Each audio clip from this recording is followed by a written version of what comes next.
Shalom, salam damai sejahtera Bapak Ibu, Saudara dan Saudariku seiman. Senang berjumpa kembali dengan Anda dalam permenungan harian Sabda Tuhan Embun Sabda Senin 21 Maret 2022. Semoga Anda dalam keadaan sehat walafiat, tetap semangat, tetap tersenyum, dan tetap berpengharapan pada Tuhan kita Yesus Kristus. Anda selalu dalam lindungan kasih Tuhan. Buat saudara dan saudariku yang sakit, saya berdoa dalam nama Tuhan Yesus, Anda sembuh. Saudara dan saudariku seiman, gereja mengajak kita hari ini merenungkan bacaan pertama dari kitab kedua Raja-Raja bab 5 ayat 1 sampai 15a. Sedangkan bacaan Injil dari Injil Suci menurut Lukas bab 4 ayat 24 sampai 30.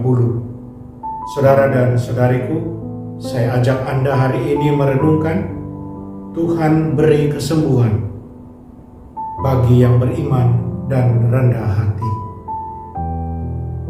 Saudara dan saudariku, marilah sebelum kita mendengarkan dan merenungkan firman Tuhan, kita tandai diri kita dengan tanda keselamatan dalam nama Bapa dan Putra dan Roh Kudus. Amin. Injil Suci menurut Lukas bab 4 ayat 24 sampai 30. Ketika Yesus datang ke Nazaret, ia berkata kepada umat di rumah ibadat, "Aku berkata kepadamu, sesungguhnya tidak ada nabi yang dihargai di tempat asalnya. Tetapi aku berkata kepadamu, dan kataku ini benar, pada zaman Elia terdapat banyak janda di Israel ketika langit tertutup selama 3 tahun dan 6 bulan, dan ketika bahaya kelaparan yang hebat menimpa seluruh negeri. Tetapi Elia diutus bukan kepada salah seorang dari mereka, melainkan kepada seorang janda di Sarfat di tanah Sidon. Dan pada zaman Nabi Elisa banyak orang kusta di Israel, tetapi tidak ada seorang pun dari mereka yang ditahirkan selain Naaman orang Syria itu." Mendengar itu sangat marahlah semua orang yang di rumah ibadat itu. Mereka bangun lalu menghalau Yesus keluar kota dan membawa dia ke tebing gunung tempat kota itu terletak untuk melemparkan dia dari tebing. Tetapi Yesus berjalan lewat dari tengah-tengah mereka lalu pergi.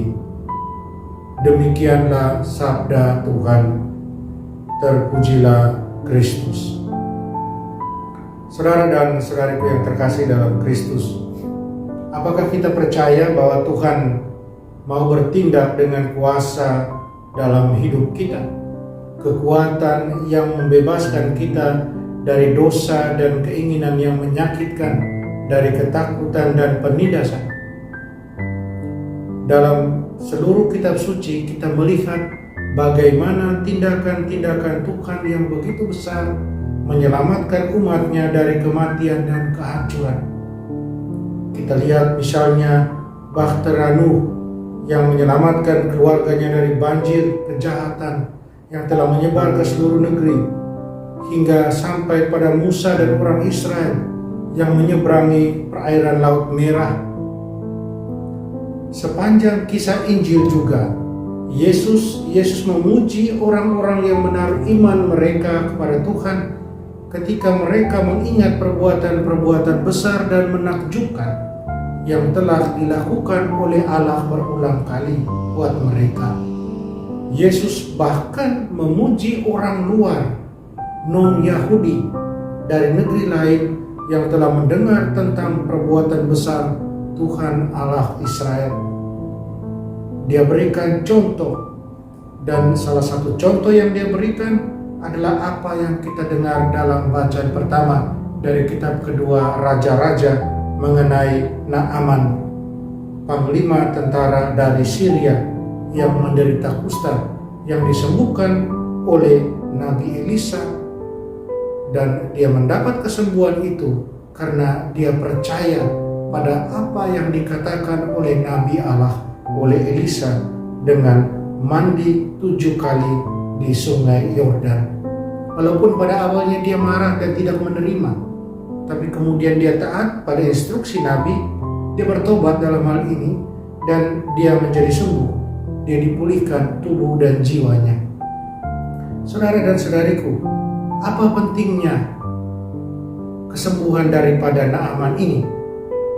Efrem dari Syria, seorang guru Kristen awal, dia beritahu bahwa penyembuhan ajaib Naaman di sungai Yordan menggambarkan misteri penyembuhan yang secara cuma-cuma diberikan kepada semua bangsa di bumi oleh Tuhan kita Yesus Kristus melalui regenerasi air baptisan dan pembaharuan dalam Roh Kudus.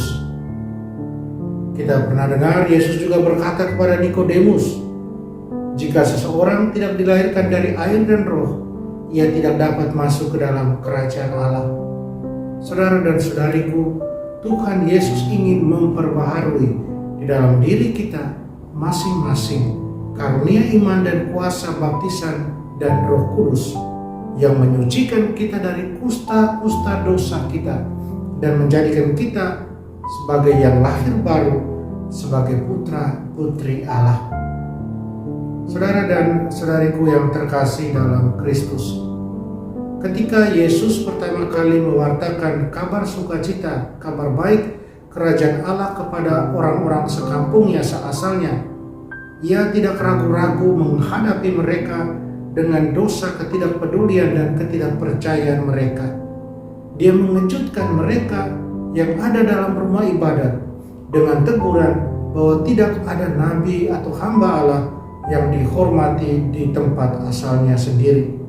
Dia membuat mereka marah ketika dia memuji orang yang bukan Yahudi, yang telah menunjukkan lebih banyak iman kepada Tuhan daripada orang-orang pilihan, daripada orang-orang Israel. Mereka, orang-orang Israel, orang-orang Yahudi, mereka membenci non-Yahudi. Bahkan beberapa dari antara mereka menyebut non-Yahudi sebagai bahan bakar untuk api neraka. Pujian Yesus untuk orang luar ini menyinggung mereka sehingga mereka merencanakan sesuatu yang jahat untuk dia. Mereka mengusir dia dari kota mereka. Mengapa mereka buat demikian? Karena mereka buta akan rencana penebusan Allah yang penuh belas kasihan bagi semua bangsa yang dibawa oleh Yesus sendiri. Saudara dan saudariku terkasih dalam Kristus, kita semua membutuhkan kasih karunia Tuhan dan belas kasihannya setiap hari, setiap saat dalam hidup kita. Kitab suci beritahu kita bahwa tak berkesudahan kasih setia Tuhan, tak habis-habisnya rahmat-Nya selalu baru setiap pagi. Tuhan memberikan kasih karunia kepada orang-orang yang rendah hati, yang mencari Dia dengan iman yang penuh harapan dan dengan hati yang bertobat, yang ingin dibuat utuh dan bersih kembali. Saudara dan saudariku yang terkasih dalam Kristus, Tuhan Yesus akan membebaskan kita dari setiap kebiasaan berdosa jika kita mengizinkan Dia untuk membersihkan dan menyembuhkan kita.